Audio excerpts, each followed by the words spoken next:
Welcome back to General Calculus. Today, we will begin to talk about functions and models. We begin by defining what a function is. Simply put, it's a rule that relates one input to exactly one output. We can use functions to describe relationships between objects and numbers. The diagram on the left describes a function that relates 1 to 2, 2 to 4, 3 to 3, etc. This is a function because each input in the bubble on the left corresponds to exactly one output on the right. The diagram on the right, however, is not a function because it relates the number 3 on the left to two values on the right, the 2 and the 5. There are many different ways you can represent a function, but the four main ways are verbally, numerically, visually, and algebraically. Rather than defining each representation in detail, we will go through these four ways using an example. This is perhaps a relatable example on a hot summer day.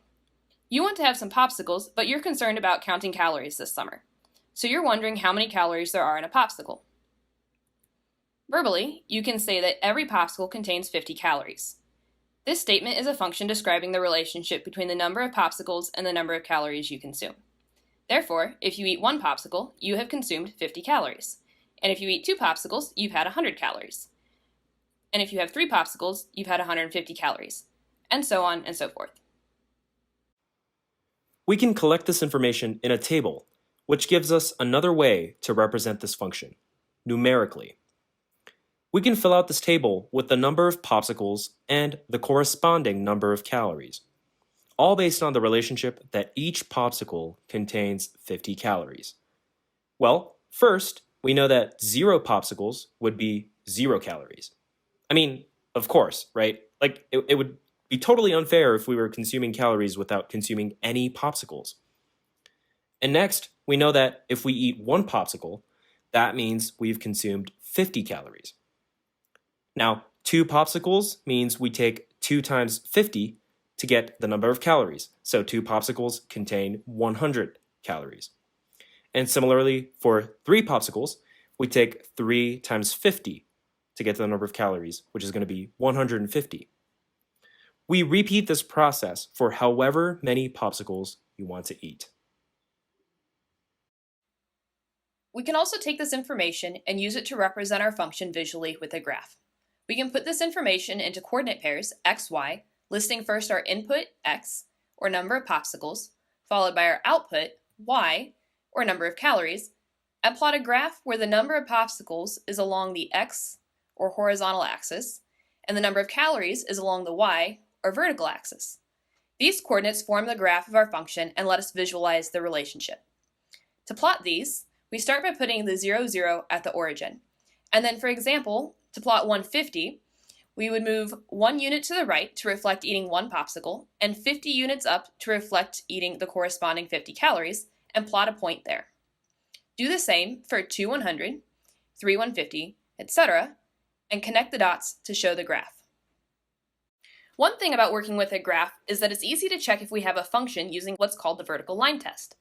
The vertical line test simply says that a graph came from a function if a vertical line can be placed anywhere on the graph and only intersected at one point.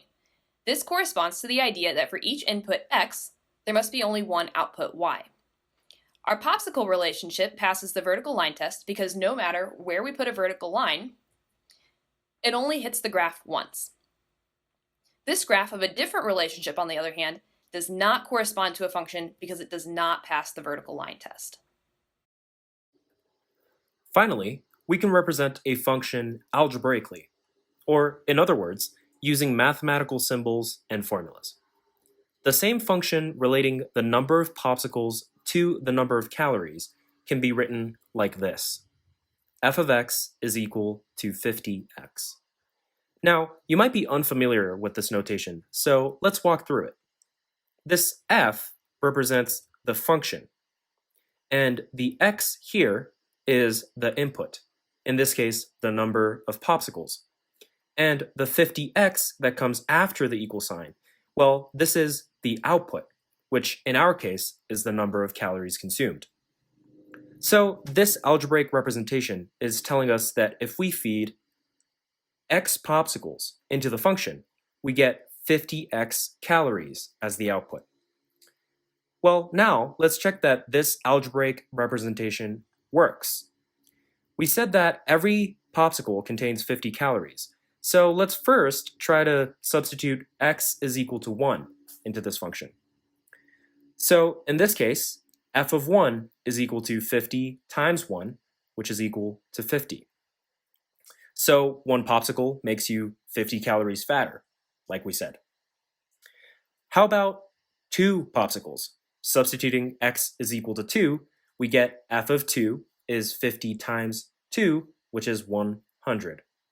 So 2 popsicles contain 100 calories.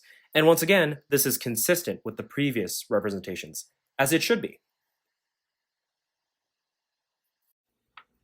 It is important to note that these are 4 different ways to represent the same function. You can describe the same relationship, the same mathematical object, in words, in numbers, in a graph, or in a formula.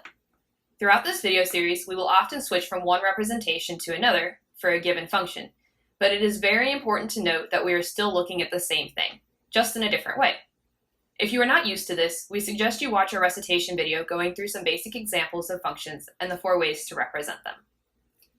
So in this video, we introduced the 4 different ways to represent a function: verbally, numerically, visually, and algebraically, by following the example of a function relating the number of popsicles and the number of calories consumed. When we learned about representing functions visually, we also learned a handy rule called the vertical line test that helps us determine if a graph satisfies the definition of a function. And with that, see you in our next video where we will continue to talk about functions and models.